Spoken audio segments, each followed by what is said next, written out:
Hello, my friends, and Happy New Year to you. I hope you had a great weekend, a great taint week, and that your New Year's Eve was as you hoped it would be, that you have left 2023 behind and are looking forward, leaning into, and so excited about what can and could be in 2024. Other than, of course, the potential of the end of democracy and the return of Donald Trump. Boom, boom, boom, boom, boom, boom, boom, boom, boom.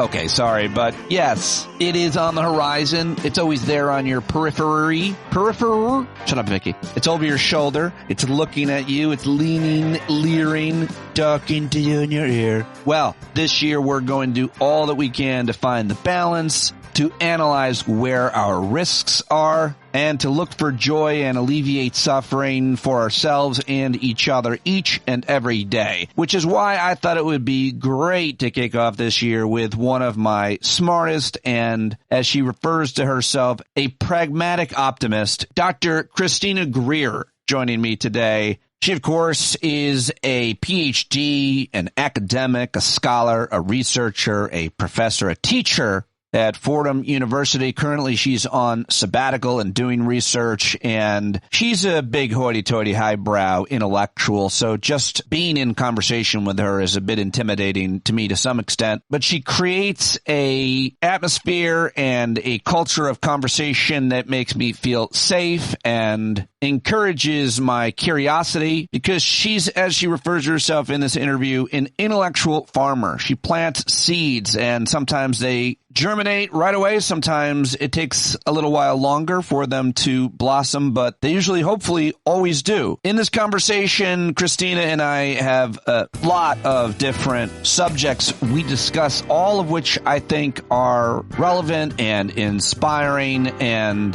help quench a curiosity that I certainly have always had around diverse cultures, specifically American Black culture. Chrissy and I always tend to get there somehow, and today she helped me understand Black folks' time, CPT, and we talked about what happened at our hangout last week and the conversation around showing up on time to the barbecue. Those of you that were there, if you know, you know. If you don't, I think you'll still really appreciate this conversation. I think that's one of the reasons why folks love when I talk to Chrissy and other Black folks, especially Black women. It's this white guy asking the questions that you kind of want to ask but don't know how to or who to necessarily to ask. It's always an element of my conversation with Chrissy. But we also talked about the importance of having a variety of friends from different age groups, and we generalized a little bit about generations. She talked about some of the sayings that she likes that are working for her, some mantras that she shared with me, how anxiety affects more of her life, in her body, and why having Black women-only parties is important, interesting, and why it's always great when you invite friends over for a party to have them take their shoes off because they can't be as much of an asshole. I just loved when she told me that, and everything else that she shared from her life and the wisdom that she imparts on us. As always, I'm so grateful to have her in my life and always right here on the program. I think this is a great conversation to kick off the new year. It's a New Year's Day chat with one of the best, Dr. Christina Greer, or as I and she lets her friends call her, Chrissy. Learn more about Chrissy and follow her, listen to her podcasts. All of it is in the show notes. The Blackest Questions at the Grio is so good. I'm always entertained and learn a lot, I think, like her guests do on that show. Read her, follow her on social media as well. Watch her on TV. She'll be on MSNBC, I'm sure, a lot this year, because that's where she and I met so many years ago. To learn more about me and my work, as always, you can go to the show notes and subscribe if you like it as we kick off the year. Big goals for subscriber numbers. I don't know, whatever they are. I really just want to keep this going. It's so great when I see a new one come in. Patreon.com/Pete Dominic. Support independent media and become part of our community. You're never alone if you're a member of the stand-up community. And I'm sorry for the longest intro ever to the first show of the year. I guess I just love Chrissy Greer. Hey, that rhymed. Let's do it.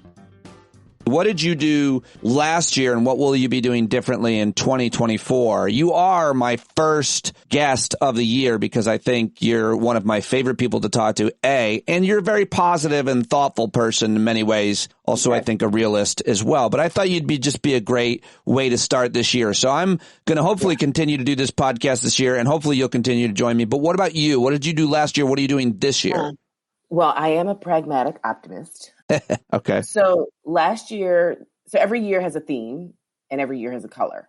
So the theme for 2023 was sunshine and empanadas. The color was blue because I happened to be wearing a blue bikini on January 1st.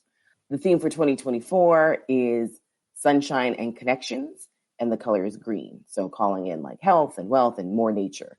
I did birding a lot and I traveled a ton last year and really traveled with a lot of friends in sunny climates. I went to 2 new states. I went to New Mexico and Alaska. I went on vacation with almost every single best friend of mine to Puerto Rico, to New Mexico, to St. Martin, to Aruba, to Alaska. Saw my friends in Lisbon and Paris. I saw a lot of people, and I made time to be in a bikini in hot areas. This year, 2024, I still want to do that.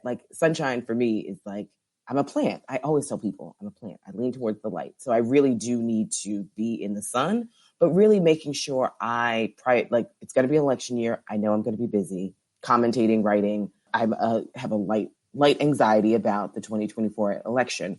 So for me, it's really important to connect with people who bring me joy. And there are a few people that I just, it's like, I saw you one time physically in 2023. I need to be better at actually leaving the house sometimes. Because, I'm like, if people don't come to me, then there's a false sense of kind of Zoom and Skype making it feel like we're connecting. Yeah. Which is true. And it sustained us. But going on walks with friends and killing 2 birds with 1 stone, right? Being with my friends and also being in nature.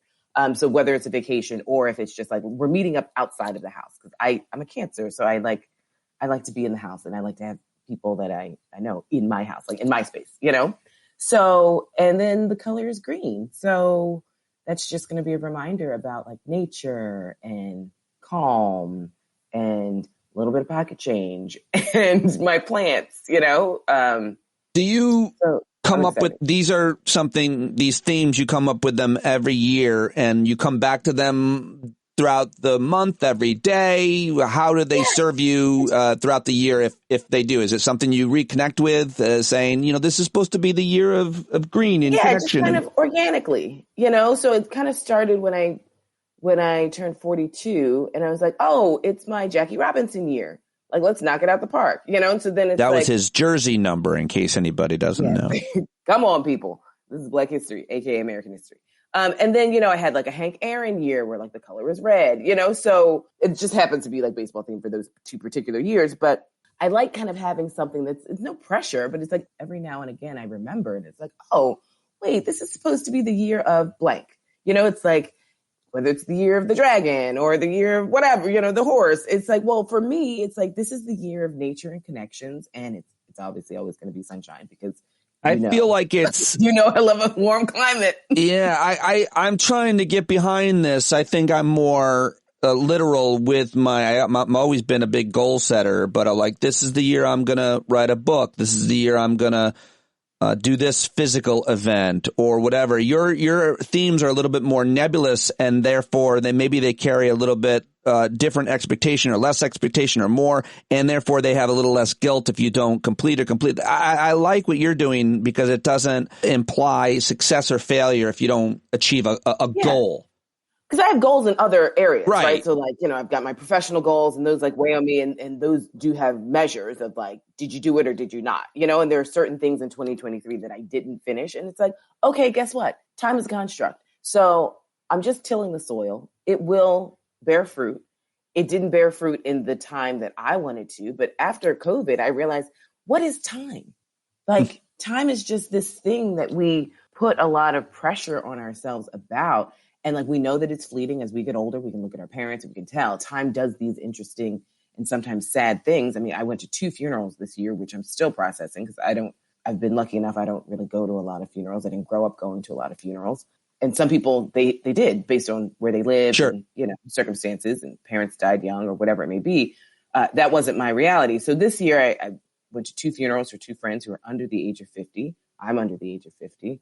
And it was intense. And, both of them had kids and the whole, just adulting. This is why I'm wearing a sweatshirt that says occasional adult. Like, I'm not really into it. 1 out of 5 stars. Like, it's just a whole bunch of bill paying and imminent death. But other than that, that's like the big ticket stuff. But other than that, it's like, it's kind of great. Like I was talking to a buddy of mine and he said something and I was like, we've been friends for 23 years, just like in the blink of an eye. He had like a milestone at work. And I was like, yeah, remember when you used to like live on my couch, for a few months and like we had basically $5 between the 2 of us, and I mean, it was just like, those were really fun times. They seemed hard at the time, but like we look back on it, it's like, oh my gosh, we did so much with so little, Well, you said time is a construct, so you're explaining how you have looked at it and are looking at it. And okay, so let me just, can I give you a footnote to that? Because I'm a stickler for time. My students know I don't take anything. Like if your paper's a minute late, it's late. It's a 0. A stickler for being on time. Is that what you mean by that? On time, because we're in a Western world where time actually is a thing, right? I detest being late. And when people give me things late, it's like, oh, well, like. How do you feel if a friend is late for coffee? So here's the thing. I'm getting a lot better at like, hey, we're doing our best. Like, you're late. What are you going to do? Right? Like the world doesn't end. I'm just going to start my coffee without you. And then I'll see you when you come and I'm not going to have an attitude. Before it was like, come on, dude. Like, I got shit to do. With my students, though, the reason why I'm a stickler about them handing things in late is because when they apply to graduate school and they have to submit through a portal and the deadline is 5:00, if you try and log on at 5:01, there is no link. So like I'm trying to actually help them practice professionalism just because it's like you can work on this application for 3 months and then you're only quote unquote 1 minute late. And it's like, it's gone. Right. Or you may have a boss who doesn't appreciate the fact that you come to a meeting just 2 minutes late because it's disruptive and it's rude. And I find that like certain men do it all the time to bring attention to themselves. That's a whole strategy that certain people purposely come on late or subconsciously come late because it detracts the attention from what is being said and it puts it directly on them. So now I have a podcast dedicated to teaching men how to do that and how to take advantage in those moments. I had a friend who did that and I called him out on it. Really? He was habitually late. And he's like, well, I'm just always running to and from. I was like, no, you do it for attention. Yeah. And it's like, and it's poor time management. So like, that's why I'm a stickler with my students. But for me now, it's like, we're all just wishing on a star and hanging on by a thread and scratching and surviving. So. Well, what do you want to say about... And it's grace. I'm trying to like extend grace. What do you want to say about racial stereotypes around time and being on time, the idea of CPT? This came up the other night at our hangout where a lot of black folks there were making fun of me for showing up to... I was invited to a barbecue and I showed up at the time it started and I got assigned putting together a grill. I was about to say, were we setting up tables and chairs? I put together a grill at this guy's house for 2 hours before anyone showed up. And so it happened 2 more times. And then I just stopped going to black people parties.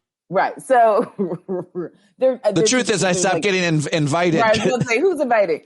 So there's CP time, there's GST, there's African time. Like, I think a few things. One, CP time is real. I mean, I went to school with white folks. I always get teased because I'm on time, right? But I also know when I'm with black folks, if I'm on time, I'm coming so I can chop vegetables with the host and like be in the kitchen so we can have a little one-on-one time because I know that nobody else is coming. Right. If it starts at 3 and I get there at 3, nobody else is coming.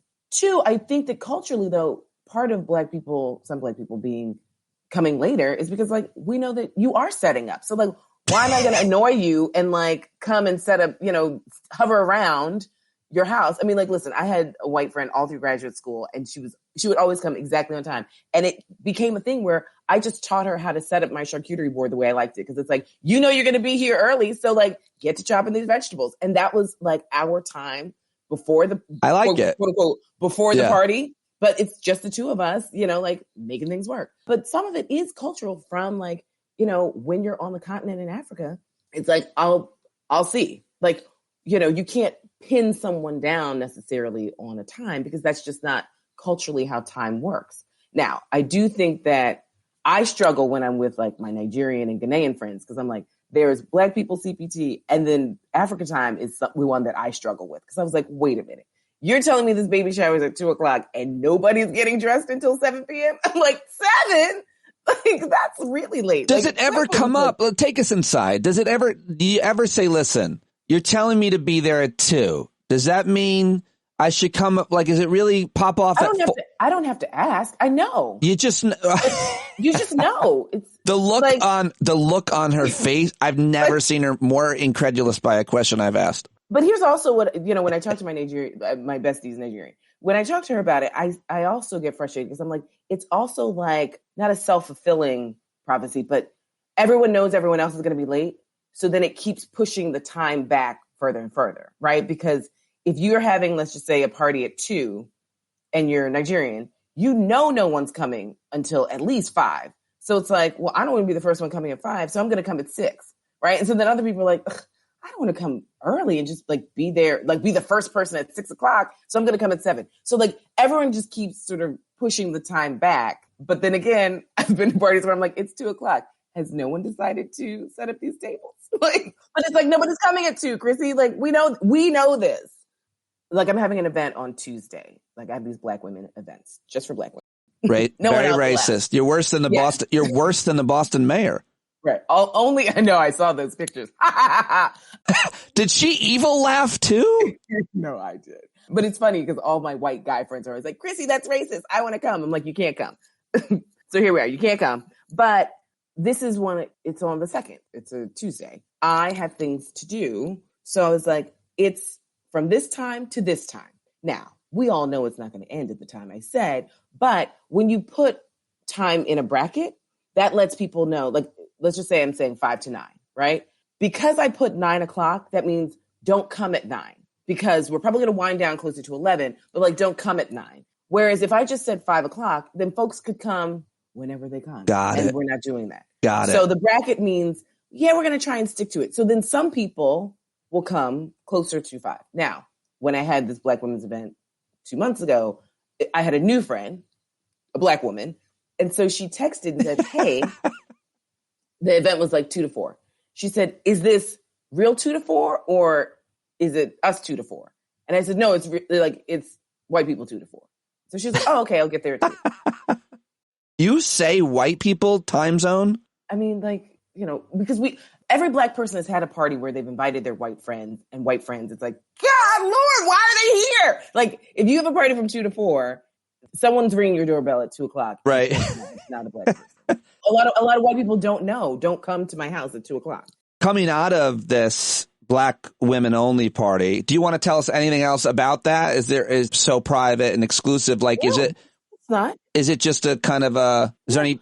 One was just for a friend of mine. She got a new job. She was new to the city, and I wanted her to meet a whole bunch of different Black women who do different types of things, journalists, politicos, professors, comedians, whatever, just so she could, yoga teachers, whatever. Yeah. And it's from like women in their 20s to women in their 80s. And it's a small group. And I have a shoeless household. I have a whole theory of like, you can't be an asshole if you're in your sock feet and like your bunions are showing. Like everyone's just super chill. And it's just like drinks and charcuterie and just welcoming her to the city. But I fundamentally believe that there need to be spaces, like female only spaces. I went to all girls school for different periods of my life. And I think that that's an important space for women to have. But I also think that like for Black women in particular, not women of color, like for Black women, there's certain things that like we just go through that are specific. And whether we talk about them or not, it's just sometimes nice to be around like a sisterhood. But you could say, do you feel like you could say the same thing for Asian women should have those gatherings as well? Yeah, they want to, sure thing. Yeah. Speaking of Asian women. And they just might. I don't know. But like for me as a Black woman. I just talked to all of them. Right. Yes, we know all. But I mean, like, and also I love multi-generational. That's my big thing. Yeah, that's cool. I'll go ahead. I love seeing like so at this event, it was like the youngest person was 28. The oldest person was 86. there's like information that both of them have that the other doesn't. And right. I just love seeing intergenerational conversations, and it's like, I'm flittering around, like, cutting my duck and all this stuff. Of course, you're cutting your duck. I mean, why wouldn't you be? My duck, popping champagne bottles. I drink a lot of champagne, as you know. And like a friend of mine pulls me aside and she's like, "Hey girl, I'm over 50. I need this fan." And I was like, "Oh, okay." So like I had a fan, but it wasn't plugged in. And she was like, "I need a fan."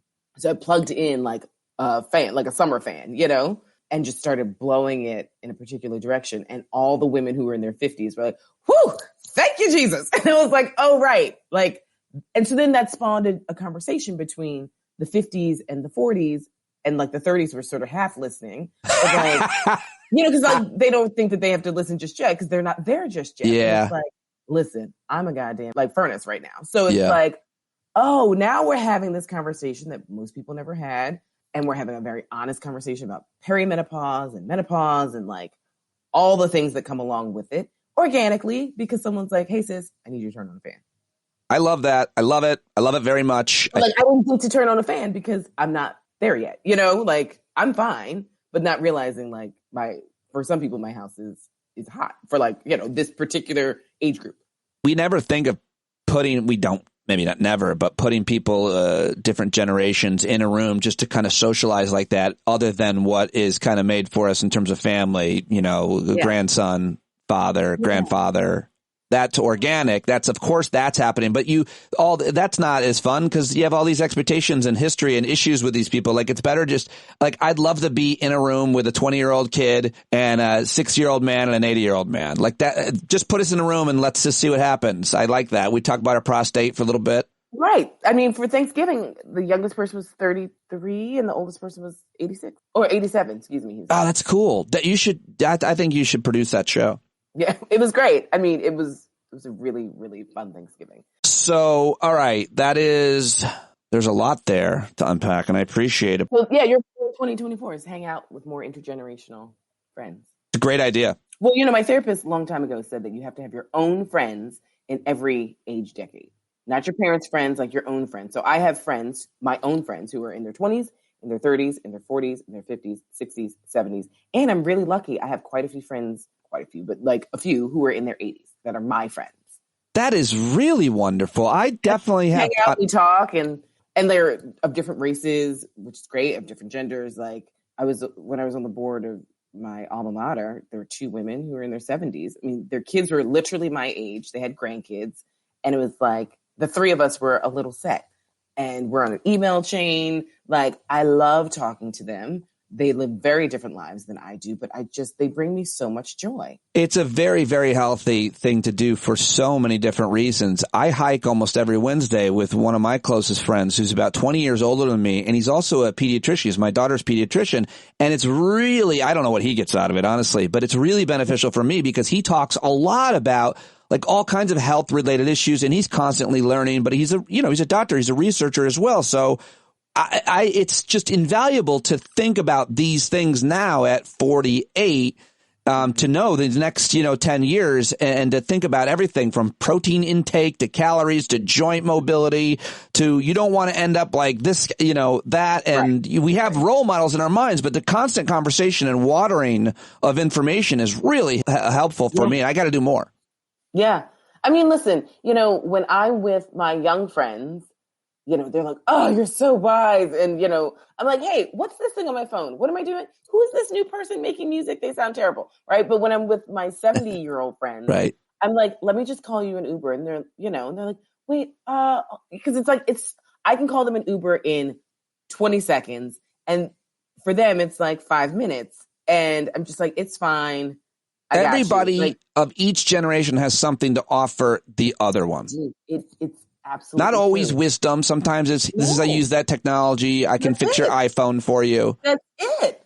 I mean, like, I literally see my niece with my mother, and my mom's like, "Oh, isn't she so fast?" And I'm like, they explain new syntax and slang that you're oh my goodness. My mother, we were all in Mexico as a family a week ago. My mother said something like, that's so, I don't even know the slang, but my my 12-year-old niece was like, that is the correct usage, Nana, and I'm so proud of you. And I was like, what? It was like, it's so Raz or whatever, whatever the slang was. And I was like, oh, what are you guys doing? My mom's like, we practice slang on the way to school. They were skipping you. I think that's the weird thing. The younger one and your mom, and you just had to get filled in on that and updated. I love it. I love everything that we talk about and learning and hearing your perspective on things. And it's hard to move on in the conversation while thinking about how I want to apply some of these ideas to my life. That happens a lot when I'm talking to you. But let's talk about 2024. What's going to happen? I don't know. I don't have a PhD, and I was really stressed out about 2024, and I was like, oh, I just feel like, I should know, blah, blah. And someone's like, Chrissy, you're not a psychic. Like, you don't have a PhD in like political psychiatry or like psychicness or whatever it is. So, I don't know. I mean, I don't put a lot of faith in like white folks in the masses, considering like 45 million of them voted for Donald Trump. So I don't know. I think Joe Biden's got to use his surrogates a lot more to articulate the wins. It does make me nervous that like the economy is doing great. When you look at all the measures, unemployment's down, all this other stuff. But like the economy isn't your pocketbook. And there's still a lot of people who feel stressed and strained personally, even though the general economy isn't falling off a cliff. But it's like, but how does that feel when you go buy groceries? I rate the economy based on how much a value meal, quote, value meal is at McDonald's. And then, I also have talked to a lot of, people of color who are I mainly focus on obviously domestic issues. But obviously, we know international issues are connected to domestic issues because we pay taxes. At least we should. And so there are a lot of people who are disappointed with Joe Biden, on an international sphere. And so there's like a purity test that they're giving him that he's failing according to them. And so there's just like there's a malaise, there's an apathy, there's an antipathy. So all of that, I wonder what you think about, all the things that are happening now, a year, how much they'll impact if it is Joe Biden and Donald Trump, like won't most of that for most people that are going to vote be like, listen, I hold my nose. I don't like what he did here or there, but that guy, he's been no, thank you. Right. Well, yeah, I'd like to think that, but I wouldn't bet the farm on it. Right. I mean, we saw how many people voted for Donald Trump after he said and did a lot of the same exact things. So, I just don't have a lot of confidence in a large swath of the electorate. And then, young people are just disappointed and disaffected, and I can't say I blame them, This is why I like Gen Z, because they sort of remind me of Gen Xers. We're just like, ugh, you people. And they're creative. They're really creative. Right. But they still have a little bit of that millennial entitlement that's like, oh, goodness. But I'm sure we had a that's a lot of very thick generalizations over two generations. Three. Generalizations about generations. Gen X, millennials, and Gen Zs. I mean, I spent a lot of time with all three, right? I mean, the vast majority of my professional life has been teaching millennials. And there are some real gems that they have, but they were protected in a way that Gen X and Gen Z weren't. Yeah, I want my opinion. I will always, as a college professor, to generalize on generations, because I think that's a good, I mean, there's other people to ask too, but you do have a good barometer. And I spend a lot of time with them, and, like intimate time, in the sense that we have like real conversations about the future. But I just think that there was a level, and this is not the millennials' fault at all, but there was a level of coddling that occurred because I think we tried to overcorrect from the lack of coddling that Gen X did not receive. And in some ways, I think it was helpful, and in a lot of ways, I think it was a setup. Whereas like Gen Zs have like a certain righteous indignation, which I really love and appreciate. Sometimes it can be channeled and focused, I would say, in a direction where I'm like, hey, don't recreate the wheel. Like, read the book, because actually this ire, like, we've actually had the ire. So like, read up on it, and then we can kind of be a little more productive in our ire. I mean, and this is like the tale as old as time. Every generation has a comment on subsequent generations. But teaching is like, I think it's a calling. And I love having conversations with the future of America. It's like, what better job is that than to like, just kick around ideas and help plant seeds? I mean, that's what I do. I'm like, every day I just go out in the classroom, just like throw seeds out. I'm a farmer. I'm an intellectual farmer. You absolutely are an intellectual farmer. I'm writing that down. And I was about to ask you another question, but now I just wonder if you would unpack what you think that term means, because I'm going to steal it. So the best part about being a teacher, and anyone, no matter what grade you teach, will tell you this, because I'm a professor, which means I have two things. I research and I teach. There are a lot of institutions where it's like, we don't really care if you teach, just research. Luckily, I'm at an institution that like does place value on teaching. A lot of universities do not. So when you're looking for colleges, research whether or not your university cares about people actually being present and teaching. So I have a very limited amount of time with a student, 16 weeks, right? And a lot of students take my class several times, but like for just like the first time, I only have 16 weeks. So I have to find out what you like. I have to, now this is 30 of you, right? Find out what 30 people are interested in, still teach you like the fundamentals of, let's just say, intro to American politics or intro to politics, but try and curtail each class where I throw out a little kernel to like keep you interested. And then just sort of keep planting seeds in your brain about the future of American democracy. And the great thing about being a farmer is, and you know this because you spend time in nature, sometimes, like when you go out to your garden, you'll plant 30 heads of lettuce. And at the end of whatever time, it's like, only 5 sprouted. And it's like, okay, well, I'm going to keep watering it. And then a few weeks later, you might see like 7 sprouted. And they're a little bit smaller than the first 5, but like they're there and they're coming through, right? And then you just come back and then like a few days later, it's like, more sprouted. So they're all at like different heights, right? Whether it's because the sun was a different place, maybe it's in the seeds, I don't know.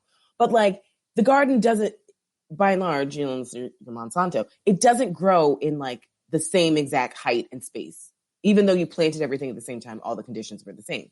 So as a professor, sometimes at the end of the semester, it's like, I saw the light bulb. I saw that Pete got these concepts. Right. His grade reflected it. It's great. Other students, I'll see like a semester later, like, hey, I finally understood the thing that you said, X. And I'm like, oh, great. Bumped into them in the hallway. Sometimes I'll get an email. It's like, I took your class 4 years ago. I now get it. The thing that you said about this, like I'm seeing it in my daily life or whatever. Now I fully get it. Thank you so much.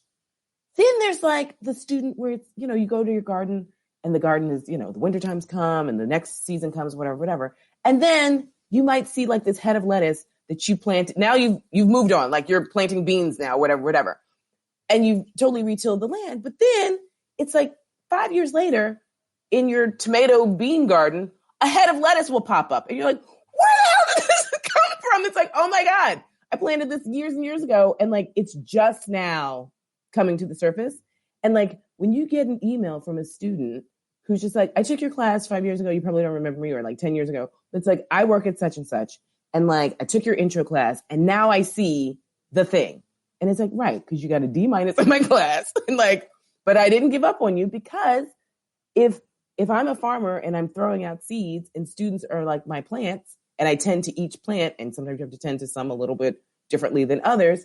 It's like, yeah, but just because you didn't sprout at the end of the semester, and just because you didn't get an A, I mean, lots of classes I didn't get A's in, but it's like, it doesn't mean that you weren't listening. It doesn't mean that you totally didn't get it. It's just, it might take some time for you to like link it to something else. And so it's like, right. So it's just like, you'll sprout, and I'm putting less pressure on myself to see everyone sprout by December. Cause it's like, it's in there. And it's like, as long as you come to class and like actively participate, not through osmosis, just sitting there and like listening is not, I don't think. I love it. Great. But yeah, so I'm a farmer.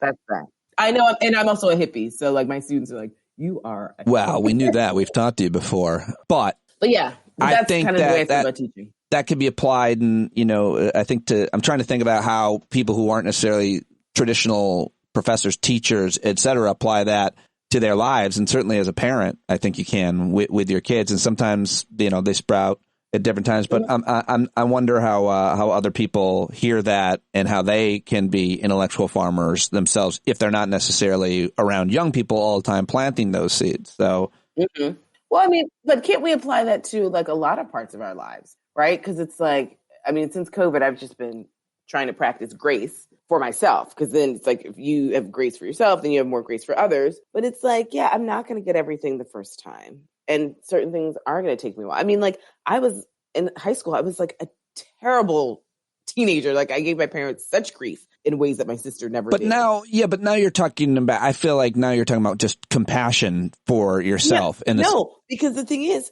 if my parents planted seeds, like they essentially still kept planting, even it's like, this child is messing up. Like, is she dumb or is she stupid? We can't tell, right? Like, it was just one of those things where they didn't stop throwing out the seeds, even though the result wasn't what they were getting, right? And they're like, we're still going to keep sowing these seeds, even though it seems like this fertile soil is now you and your sister are both doctors. She's an MD, you're a PhD. Do they feel, your parents, who you just saw, both of them, do they feel like you didn't, all the seeds have grown, or are they still waiting? What are they waiting on? No, they're happy. My dad's just like, I'm 2 for 2. Like, that's awesome. Like, this is great. I love it. And but the thing is, what they always say is like, yes, both of us are, but what they're most proud of is A, we're very close. B, we both have very good friends. But I think they're most happy because we're very close and we both have very, very good friends. Like, we have friends that are just wonderful people. And my dad was like, that's the thing I'm most proud about. Like, that you all have somehow managed to like personally be successful, but you're secure enough where you hang out with other really wonderful, nice, thoughtful, kind people who also happen to also be successful. But like, yeah, we just have a very diverse group of friends and we make friends easily. We keep friends.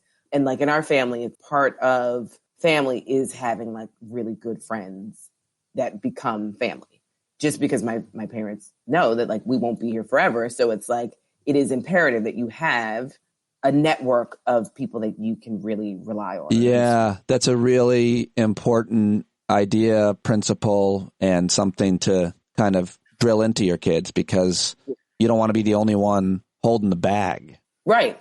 And I mean, you know, some people aren't secure enough to have friends that are successful. Go ahead. Why? I mean, well, because some people, it's like, I have to be the one, right? And everyone else is like a minion to me. It's like, no. Like, I mean, this is, you know, certain men can't date smart women. I mean, you know, we've seen it time and time again. But like, I think what's so important for my parents, I mean, they have friends that they've had for a long time. They make new friends. I mean, all these things you continue to model for your kids, even when you're older, right? And so like, that's the thing I think what I appreciate most about my parents is like, they're still sowing seeds, even though the quote unquote parent time is never over. Like, they're still modeling the behavior that we should emulate. They're just in their 70s. But it's like, right, but if we're lucky enough, we'll get to our 70s. And so this is, you know, my mom has like quarterly sleepovers with her best friends. And it's like 9 of them. And they like drink martinis and act a fool. But she's like, but we love sleepovers. Like, we make the time. Like, we've got grandkids and this and that. But she's like, we have to spend time together. So like, this idea, you know, my dad's always with his different buddies for various things. So it's like, so now I know when I'm older, as busy as I may get, or if I'm on a fixed income or whatever it may be, it's like, yeah, but you budget the time and the money to spend time with your friends, because that's what brings you joy.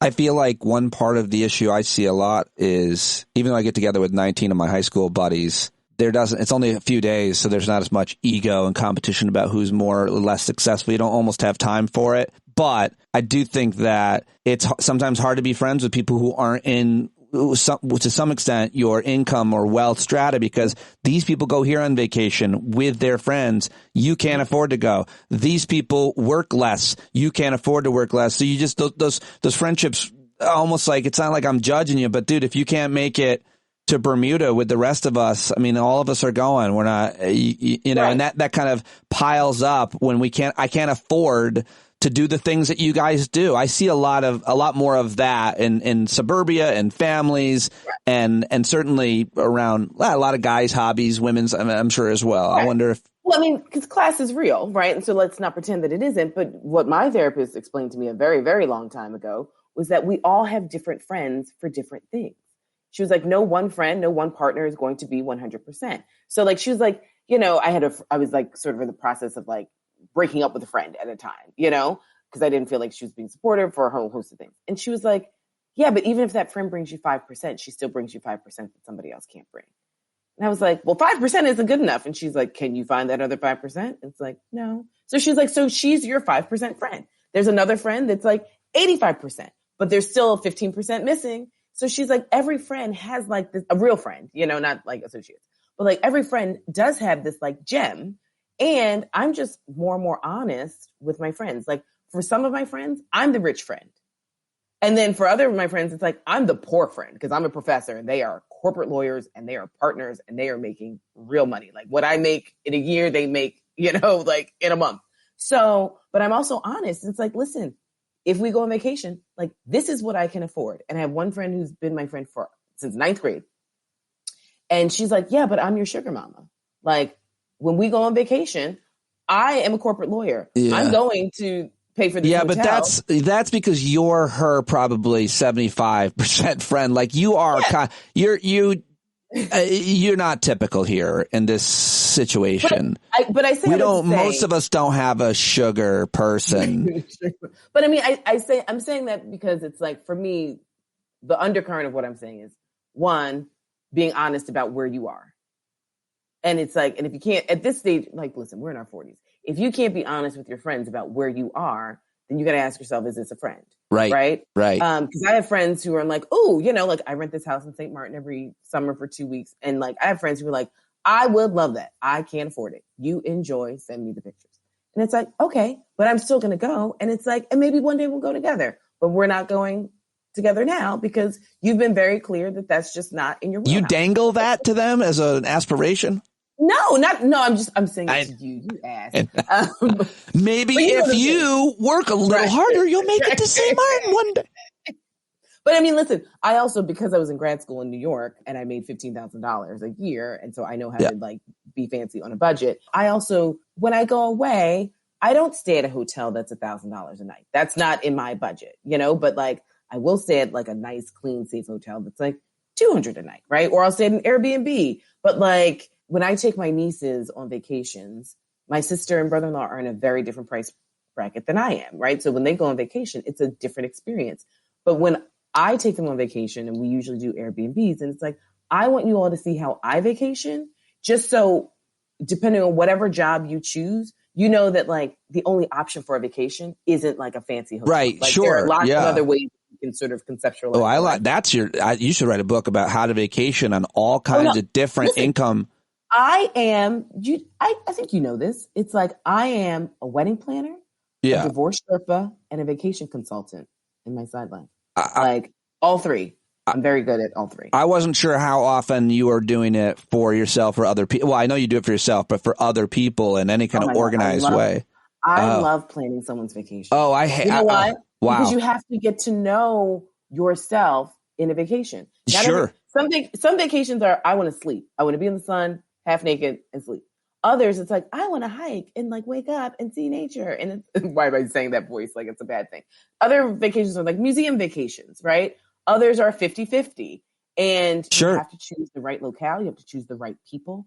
Like there's certain friends. It's like, you are party cat friends. You want to go out every night. You want to like, you know, just go hardcore.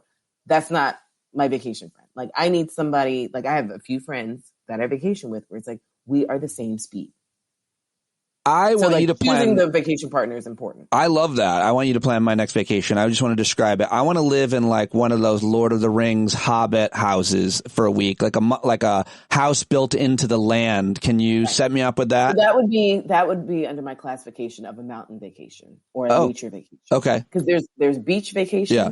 There's sort of mountain nature vacation. There's urban vacations. Like there are different types of vacations. So then I would put you in a category of like a nature vacation, which is slow, right? I'm not looking at museums. I'm looking at like a place where it's like, it's going to be peace and quiet, not a lot of neighbors around, 1 or 2 restaurants and a grocery store. And like, that would be the speed that. Right. Maybe a couple other hobbits like me. Right. So if it's not, you know, in New Zealand, then it's like, what could mimic New Zealand? Right. So then it's like, okay, so are you looking at Scotland or are you looking at New England? Look at you. Wow. She really is a pro. Really, we should do a whole bit where we bring you on and people just say, listen, Chrissy, this is what we're looking to do. And she immediately paints the picture of your options. Let's go. Well, you've given me enough information. You gave me Lord of the Rings, Hobbit, sort of cave.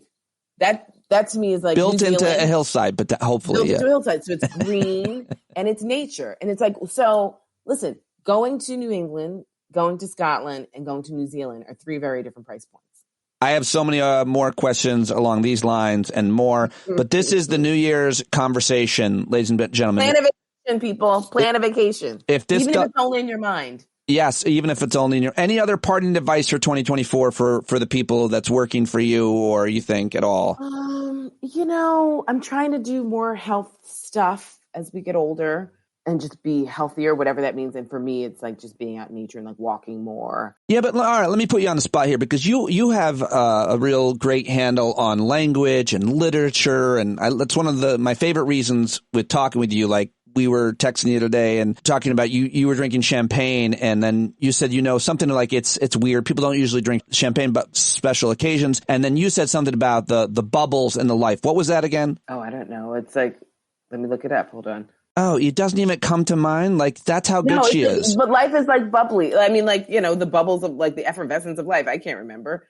Don't forget, I was drinking champagne. Well, I mean, like life is the celebration, right? Life is the celebration. Like, that's the point. No, you said I drink champagne whenever I want because I'm always celebrating because life is a celebration. I love that. And so my question is, are there any other mantras or sayings or things like that work for you daily? I'm very much into these right now. Or when this happens, I go to this idea. Right. Well, I mean, the one that I'm leaning into now is like, Chrissy, extend grace to yourself so you can extend it to others. Extend grace to yourself so you can extend it to others. Right. For example? The easier I am on myself, the kinder I am to other people. For example, if I am running late, like I was running late to get my hair colored the other day, and it was about to fill me with anxiety. I don't like people waiting for me. I think it's rude, blah, blah, blah, blah, blah. And it's like, girl, it's 10 minutes. And if you're late, there might be consequences, right? She may have started washing someone else's hair. I don't know. But at the end of the day, it's not a huge deal. Like, it's just the train was the train and you live in New York. And so that then means when I'm at a restaurant, I was meeting a friend for birding. We were supposed to meet at this particular time. I am walking to our destination. I get a text that says, I'm still stuck on the train. I will be there when the train moves. And I was like, right. So I'm just going to people watch because we were going birding. I didn't have a book with me, I always have a book with me. And I'm trying to stay off my phone, which, varying levels of success. But so it's like, okay, she's late. And that just means we have to, slightly less time because, I had a packed day. And I was like, but we can still catch up and have a wonderful time. And you will not have a whiff of an attitude when she comes and she's late because that's going to waste time and energy. I like it very much. So this is all within 24 hours of one another of like me being late and someone else being late. Do you deal with anxiety regularly? Is it ever extreme? No, I don't actually. That's what I thought, but I didn't. I've learned to not make assumptions. But you were just, that you were describing like a little bit of anxiety about being late, and as a way to talk about the compassion and extending that grace for others, which I really appreciate. But I can understand you doing that because you're a thoughtful person. But that's not necessarily like debilitating in any way. It's just so you don't have that kind of very often day to day really bad worries, concerns. I don't, because I can always like talk myself into being rational. But here's what I am realizing as I get older, because I don't have crippling anxiety. I have a lot of friends who do, and so I think it seems like everybody does somehow. We use different words. And I think people. I met some woman who like writes about anxiety. She's like, everyone does have it. It's just sort of how we present it and process it. Here's my issue though. I don't have it in my brain. I have it in my body. So my body actually does hold the anxiety, but it doesn't allow me to process it intellectually, which is both good and bad. So it's like when I go I try and get massages regularly. When I go to get a massage, every massage therapist is like, what is happening in your life? Like your body is holding all of the nervousness I have about 2024, the anxiety I have about 2025 and New York City, the anxiety I have about 2026 in New York State. Like intellectually, I go to sleep. I sleep just fine, all the things. Have relationships, good friendships. I laugh a ton, all my comedian friends are just like, listen, laughter is like what keeps you with no wrinkles. And, I believe it. But my body is keeping score. And that's the piece that I'm working on in 2024 to really just kind of let it out, like really release. And I got to figure out what that is. And I don't know if it's more yoga and Pilates. I don't know if it's, more Peloton. I don't think that that's actually the solution. But like when I had that torn tendon, I wasn't moving as much. But I do think that like, if every single masseuse that I've ever had is like, and I have a lot of massages, so I have a lot of different, massage therapists. If every single type of massage is like, what are you doing? Like, if they don't know me, they're like, where do you work? Like, who are you with? Like, what? Like, why is your body just like jacked up? Have you? And, are you familiar with? Have you read that book? You mentioned The Body Keeps the Score. How the Body Keeps the Score. Dr. Bessel van der Kolk's book. Everybody seems to be talking. Yeah, about it. I haven't read it cover to cover, but I got like the highlights. I feel like I hear that all the time. Well, here's another phrase. The life of the mind is hard on the body. So writers, professors, we tend to have some interesting physical stuff. Like I was talking to some graduate students a few years ago, and this one woman in the front row had her legs crossed. And, I was just talking about the profession and writing and all this intellectual stuff. But then I was like, hey, uncross your legs. I was like, because I basically had my legs crossed for 10 years and like had dead leg that I had to go to physical therapy for another 3 years to undo the damage I did. And everyone was like, I was like, how many of you cross your legs while you're writing? Because that's like a thing that writers tend to do. You're concentrating. But I would like snake one leg around the other, like yoga style. Right. But like, instead of keeping the pose for 5 seconds, I'd keep it for 5 hours. Right. That'll do a number. That'll do a number. Yeah. So it's like the physical things that we do to ourselves when we're working on our craft. And that's why I think a lot of people have it all in their necks and upper and lower back because of how they're sitting and how I'm sure that's where I carry a lot of my whatever is going on with me. It's in my back and in my. Listen, I go to this one place in Chinatown. I go to fancy places, and then I go to my place in Chinatown. That's like, Tom speaks literally 3 words of English, and we get along swimmingly. And the only one word that he says is like hello and tight. Like he's always like tight, tight. And then the last time I went, and he like throws me across the table. I mean, he is just a large muscular Asian man as well. No, he's a tiny, strong Asian man, and I just like his energy because like you have to have good energy. If you're sure, yeah. But the last time I was supposed to do like 60 minutes, he gave me 90 minutes because he was just like, oh no. Like, and he keeps pointing to areas. He's like, tight. Like, what is happening? And literally he speaks no English and I don't speak Chinese. And at the end, he just looks at me. This is, the power of human connection with these like kind, concerned eyes and just like kisses my forehead. And it's just like, the kiss was like, I'm sorry I did this. Cause I was like, ah! Yeah. But the other, it was the way he like held my cheeks and like kissed my forehead. It was like, what's going on?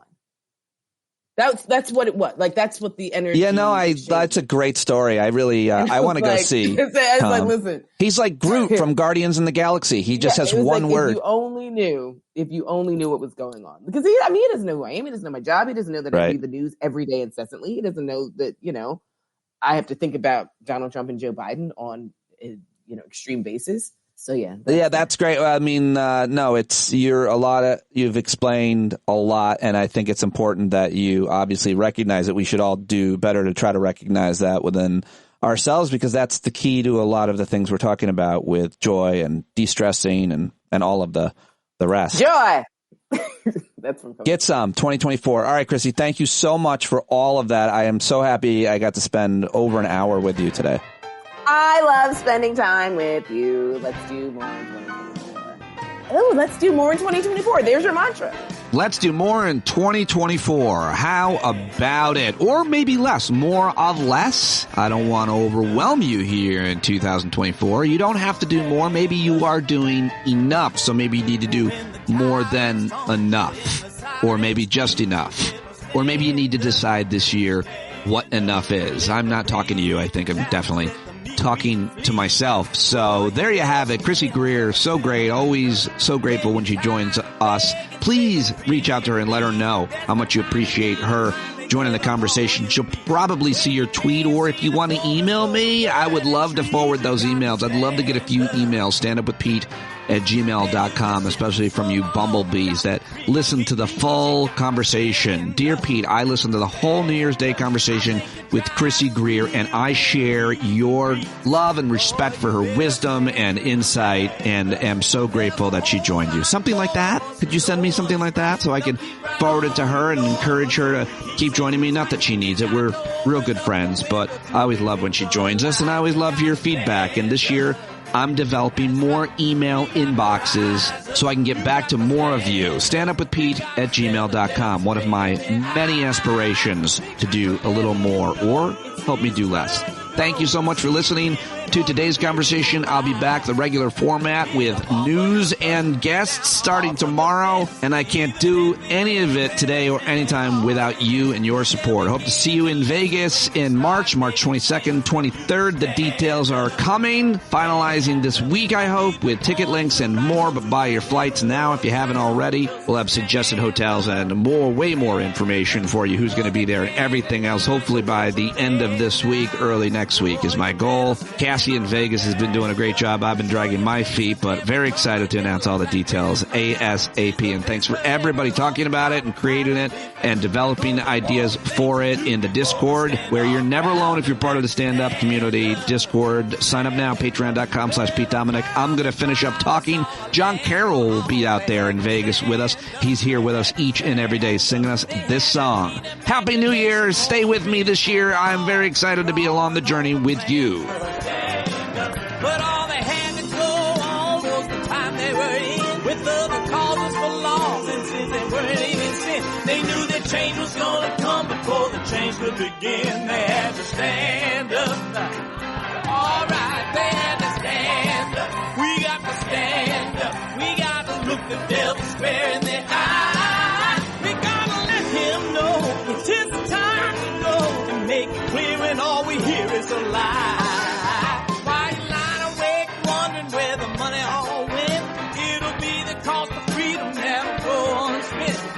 See him flee the scene of that experiment if you stand up.